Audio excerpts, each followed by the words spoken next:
ლათინური ამერიკის ქუჩებში ხალხი ნიკოლას მადუროს მესამე ვადით ინაუგურაციის წინააღმდეგ გამოვიდა.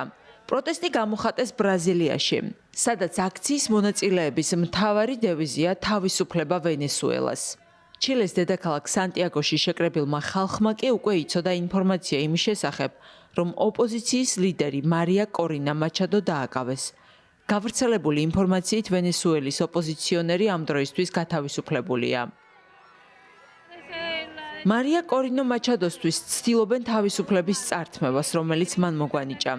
დღეს ჩვენ ვიბრძვით ჩვენი შვილებისთვის, მომავალი თაობებისთვის და ოჯახების თავისუფლებისთვის. არგენტინაში ვენესუელელები შეიკრიბნენ პლაზა დე მაიოში. აქციის მონაწილეებს ვენესუელმა ოპოზიციონერმა დეპუტატმა რიჩარდ ბლანკო მიმართა.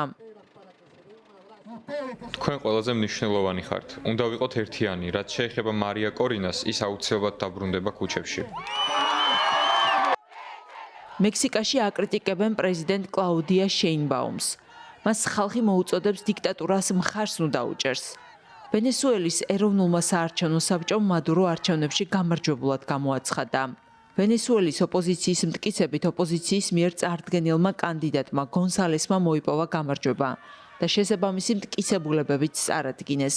შეერთებულმა შტატებმა და მისმა მოკავშირეებმა ვენესუელის პრეზიდენტად გონსალესი აღიარეს.